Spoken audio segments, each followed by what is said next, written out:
il y a la graisse superficielle, il y a la galéa, ce que vous voyez là. Après, il y a le frontalis, le muscle frontal. Et sous le frontal, il y a la galéa profonde. Et puis, il y a le périoste. Entre la galéa profonde et il y a la galéa profonde, la pénétration profonde et le périoste. C'est là où il y a l'espace de Merkel. Cet espace de Merkel, il faut le connaître bien. S'il y a quelque chose à apprendre de cette vidéo du cadavre, c'est le frontalis, il est très fin. Et cet espace, si on injecte dedans, même si vous injectez à 5 cm vers le haut, ça va vers le sourcil, parce que c'est un espace libre. Donc il faut toujours injecter dans le frontalis. Alors là, c'est pour voir les autres muscles. Alors là, on a vu les muscles releveurs. Et là, c'est les abaisseurs. Les abaisseurs, c'est quoi? Là, c'est l'orbiculaire, vous le voyez. Et sous l'orbiculaire, vous allez voir là, il y a le pédicule susorbitaire, c'est là-bas, il y a le nerf et tout. Là, c'est le muscle qui est là, plutôt, là, c'est le corrugateur que vous voyez là, qui est orange.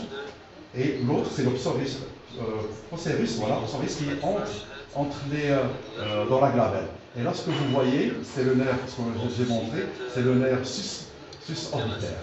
Et là, c'est le frontalis que vous voyez, qui est couvert de la galéa superficielle.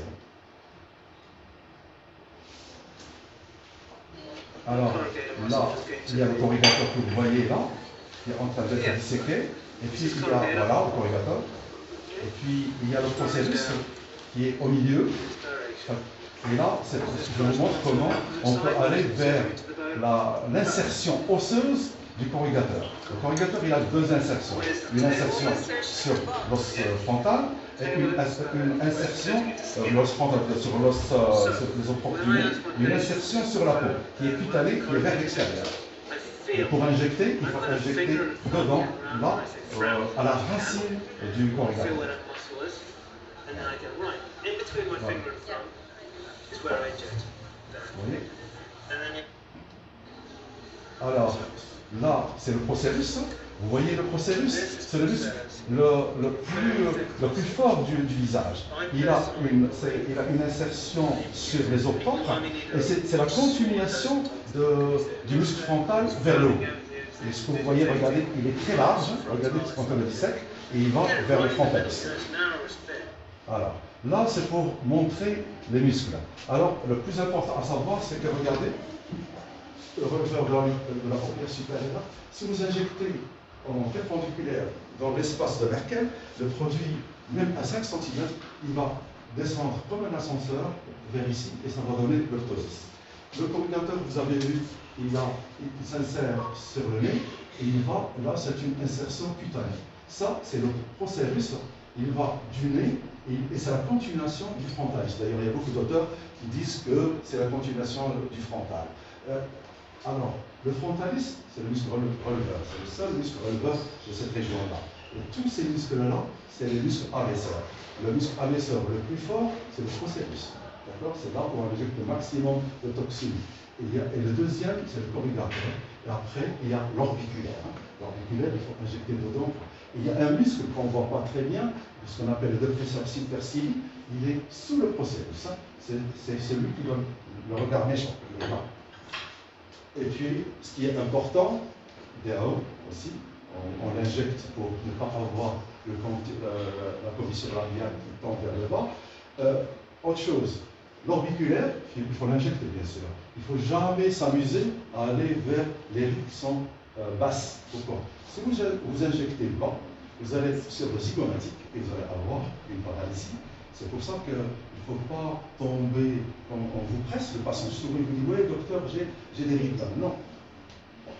On injecte les rides de la pâte, pas les rides ici. Okay? Autre chose, il y a pour le sourire gingival, vous savez qu'il y a deux muscles releveurs.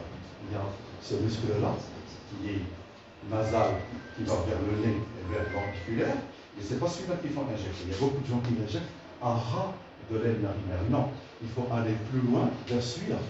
Celui-là, c'est celui-là qui est plus grand, qui est le releveur de la lèvre supérieure. Donc, on injecte, je vais vous montrer tout à l'heure, pour aller 1 cm injecter. Pour le dépresseur condylial de la bouche, il faut injecter soit en bas, soit seulement haut, soit les deux. On va 1 cm, puis on descend 1 cm, on est dedans. Okay? c'est très facile. Et là, bon, il faut connaître l'anatomie et c'est facile. Il y a autre chose qui est le mentalisme, qu'on peut aussi injecter, parce qu'avec l'âge, ça devient cette peau orange. C'est vert calme, c'est orange, c'est la clémentine. Et puis, il y a aussi les autres muscles qu'on va voir, le platysma aussi, on peut injecter, le masséter, qu'on injecte beaucoup, même actuellement, parce que surtout chez les gens qui mangent beaucoup de chewing-gum, et chez les Asiatiques. Je pense qu'on a fait le tour de l'anatomie. Alors, c'est toujours la même chose. Vous voyez, là, c'est une photo qui est très belle. On voit tous les muscles. Et voilà, regardez là. 1 centimètre. Et là, c'est ce muscle-là qui est le plus difficile à injecter. Donc, tout à l'heure, je vais vous voir sur le dépresseur condylique de l'orbiculaire. Alors là, c'est pour que vous voyez la projection des muscles avec la peau et le dépresseur superciliaire. Il est là, il est sous le processus. Vous savez, le processus qui va de là au processus. Là, c'est parce qu'on est là pour parler du disport, de 300 unités. Vous savez que les unités disport et les unités Botox, c'est pas la même chose. Donc, c'est deux choses, et ce n'est pas des unités internationales. Tout à l'heure, on va parler des détails. Alors, la toxine botulique, comment elle agit donc, elle bloque la décharge d'acétylcholine au niveau du synapse, et du coup, le muscle, surtout le muscle strié, il ne se contracte pas, donc il est bloqué, et du coup, vu qu'il est bloqué, il lifte le frein. Alors ça, c'est un schéma beaucoup plus beau. Bon, il y a l'arrivée d'un message nerveux qui va vers l'acétylcholine, qui la bloque, ça bloque 3 protéines pour que l'acétylcholine ne soit pas déversée, et comme ça, l'influx nerveux il s'arrête et on n'a plus cette contraction musculaire. Alors, sur le plan pratique, le 300 unités, comment on les dilue? Il faut les diluer avec 1,5 cc de sérum salé. Bien sûr, il ne faut pas secouer le flacon, parce que c'est en le secoue qu'il perd de son efficacité. Il faut tirer l'aiguille doucement vers le haut pour ne pas avoir du produit qui sort parce qu'il est sous vide. Il y a plusieurs seringues sur le marché mondial. Il y a des seringues chères, pas chères. C'est la moins chère et c'est la meilleure pour moi. C'est la 0,5 cc. Elle est facile et en plus on ne perd pas de produit. Alors vous avez vu que dans le flacon il y a 300 cc. Pardon, 300 cc, il y a 300 unités. Donc 1,5 cc. Donc 0,5 cc, c'est 100 unités. Si on divise en graduation, chaque grande graduation, c'est 10 unités. Et chaque petite graduation, c'est 2 unités. Donc c'est facile. Et vous avez là 100 unités dans la seringue. Alors, unité Botox, unité Dysport, bon, ça change tous les ans. Mais moi, ce que j'ai appris, c'était ça. Mais la vérité, personne ne la connaît. Tout ce que je peux vous dire, c'est que quand on injecte le Dysport et on a la main, on ne compte pas comme ça. On injecte parce qu'on sait comment on peut avoir un bon résultat, quelle est la quantité qu'il faut injecter. Alors, ça c'est très important. Le Dysport diffuse beaucoup plus que le Botox. Le Botox, vous pouvez l'injecter à 2 cm de l'arcade sourcilière, mais jamais le Dysport. Il y a des problèmes. On peut avoir une ptose sourcilière, un ptosis, et on peut avoir une diplopie. Donc il faut toujours penser à 3 cm de rayon. Okay? Quand vous injectez, le produit il va diffuser comme ça, d'une façon circulaire, sur un diamètre de 3 cm. Alors, ça, c'est les recommandations du laboratoire. C'est pas moi. C'est une experte russe du laboratoire. L'AMM en Europe, elle a été faite pour la glabelle. D'accord? Et la glabelle, c'est 10 unités, 10 unités, 10 unités. Ici, c'est le processus. Ici, c'est. Voilà, c'est l'insertion osseuse. Et profondément, c'est le supercile, le sous. Et là, c'est le prolongement qui va vers la peau. C'est l'insertion cutanéenne. Alors là, si vous faites cette unité ici, vous aurez des problèmes. Je ne sais pas comment eux, ils ont fait ça. Si vous faites 10 unités ici, c'est sûr que vous allez avoir un minimum une ptose sourcilière. Là, il faut aller beaucoup moins que ça. Il ne faut pas être très profond et pas trop superficiel pour être dedans. Parce que lui, il faut toujours demander au patient de attendre, il y a un problème. Et ça, il faut jouer avec. Comme si l'orbiculaire derrière il est hypertonique, vous mettez juste quelques gouttes. D'accord? Il faut faire très attention parce qu'après, sinon, il va saliver tout le temps. Le patient, la patiente ne va plus pouvoir fermer la bouche. Et puis, là, s'il faut un peu, c'est rare qu'on le fait, c'est le dépresseur de la lèvre inférieure pour ouvrir un peu la lèvre inférieure, mais ça, je ne suis pas d'accord. Ça, Montalis, on en a parlé tout à l'heure, ça c'est facile. Vous injectez, bien sûr, il ne faut pas injecter sur l'os parce que ça ne sert à rien, vous allez perdre du produit. Il faut aller en intramusculaire, injecter. Là, on peut faire 5 unités sans problème. Vous pouvez faire 10, mais ça ne sert à rien, vous allez perdre du produit. Là, c'est pour, ça c'est très important parce qu'il y a beaucoup de gens qui viennent. Il y a ce point bas, ça c'est très facile, hein. Il faut demander aux patients de faire ces gestes-là.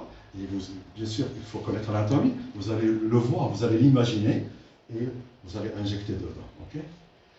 Mais en général, il ne faut pas injecter là, il faut injecter un peu vers l'avant pour avoir un meilleur résultat, parce que ça tire vers l'intérieur. Et mentaliste, il n'y a aucun risque. Alors là, c'est pour voir la projection des musculaires, donc l'orbiculaire à droite, procérus, le corrugateur, ce qu'on a dit tout à l'heure, la même chose. Ici, on injecte soit en perpendiculaire, on peut aller vers l'os, il n'y a pas de souci parce que c'est son insertion. Il y a des orateurs ou des médecins qui injectent comme ça à 30 degrés pour aller selon la direction du muscle. Mais là, il faut toujours être en tangentiel, jamais comme ça. Si vous injectez comme ça, diffusion vers le releveur des paupières, et c'est le ptosis, hein, pas la ptose sourcilière. Là, ce que je vous ai dit tout à l'heure, il faut toujours respecter le zygomatique.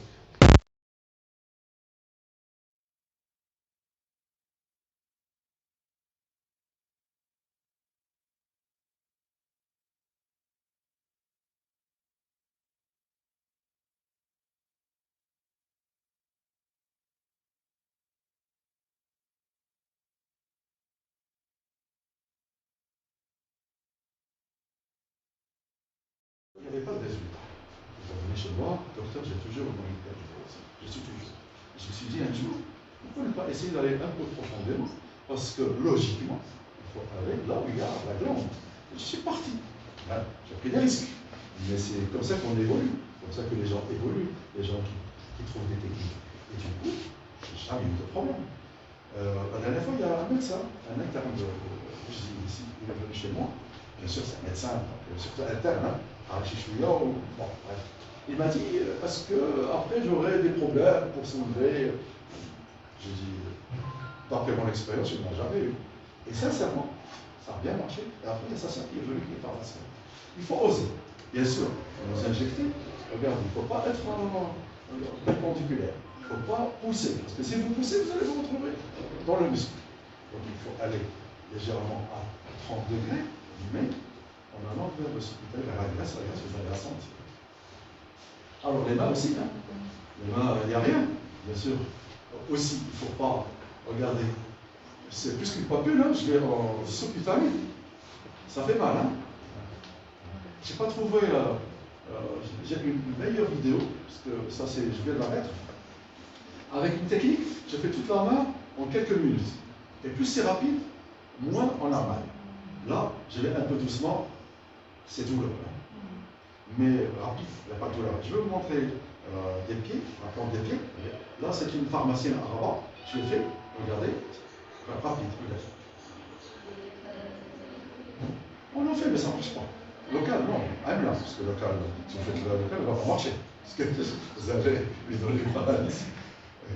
Mais je fais MA, mais ça ne marche pas. Parce que MA, c'est épidermique. Et là, c'est une injection sous-cutanéenne. Vous voyez où est-ce que je rentre? Il n'y a pas de problème. Voilà. Ah même, vous savez, quand on parle de dilution, plus c'est concentré, mieux c'est.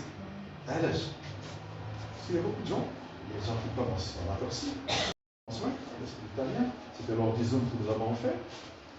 Regardez, 10 unités, là, il était un peu. Parce que là, je vois que le stanley, c'est pas le qui se porte. Hein. Normalement, il faut qu'il y ait 10, mais il a changé. Je lui ai posé la question, parce qu'il a eu des soucis. Alors, là, c'est bon. Et là, regardez, lui, il injecte en bas. Moi, j'injecte, je préfère faire 5, là, 5. Parce que c'est toujours une manière.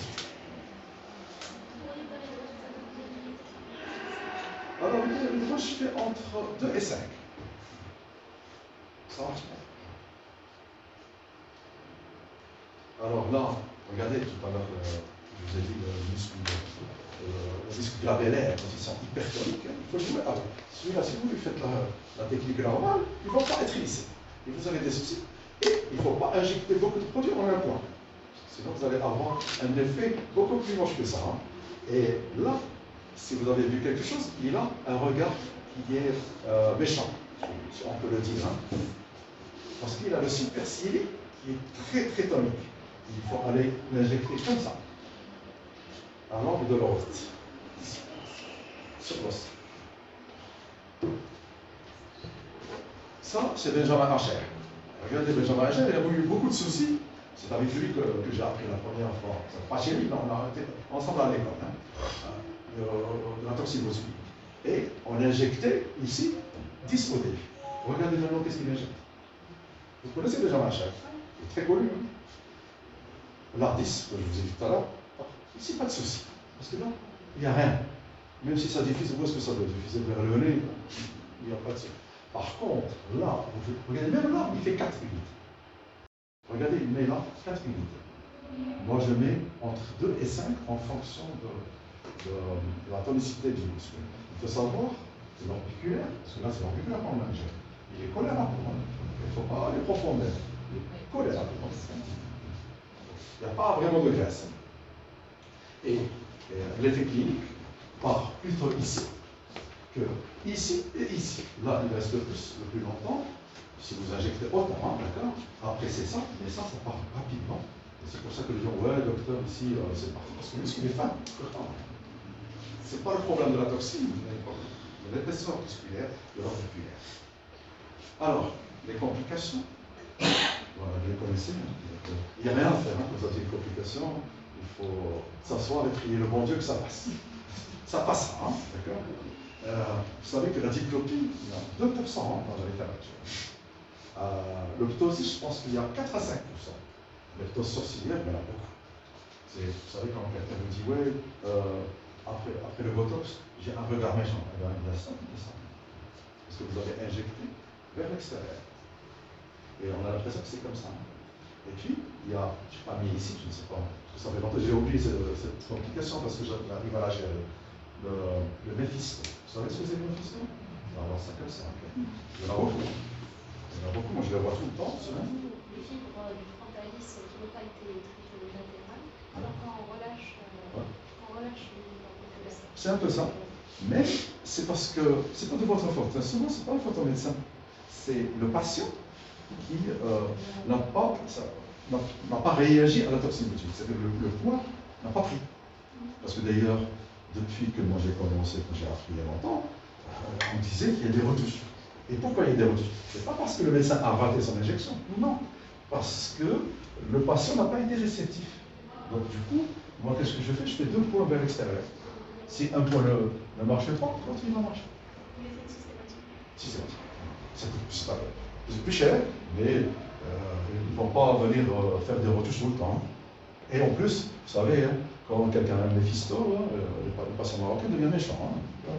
Et c'est comme si, pendant cette période, il a le dessus sur vous. Il faut arrêter tout ça. Mais, sincèrement, moi, je n'ai jamais eu de diplopie, ni de ptosis. Le ptosis sourcilière, jamais.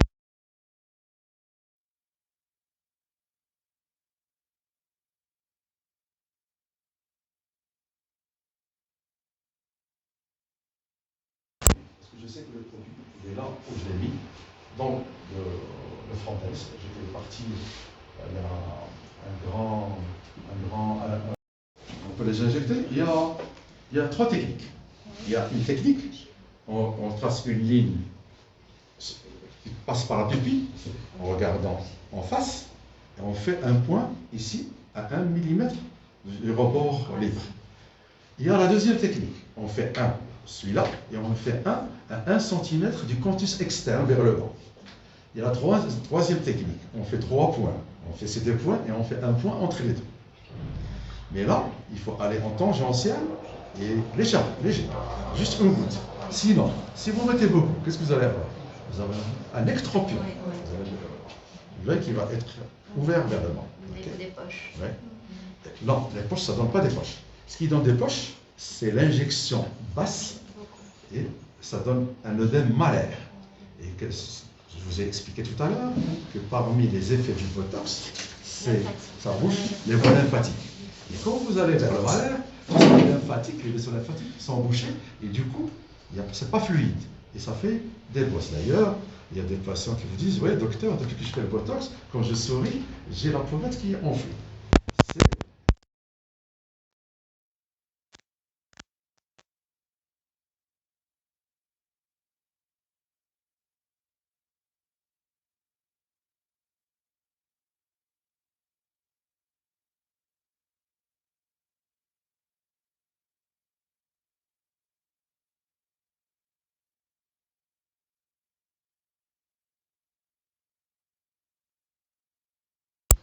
Quelque chose?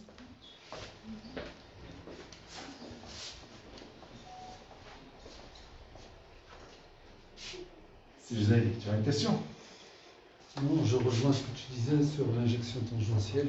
Ouais. Ça fait très longtemps que je le fais de cette manière et j'ai toujours horreur d'injecter dans ce sens-là parce que ça fait des années que j'injecte et pourtant j'ai encore toujours l'angoisse d'injecter, de faire difficile. Alors, l'angoisse, en conclusion, chaque fois qu'on fait de la toxine, il y a de l'angoisse.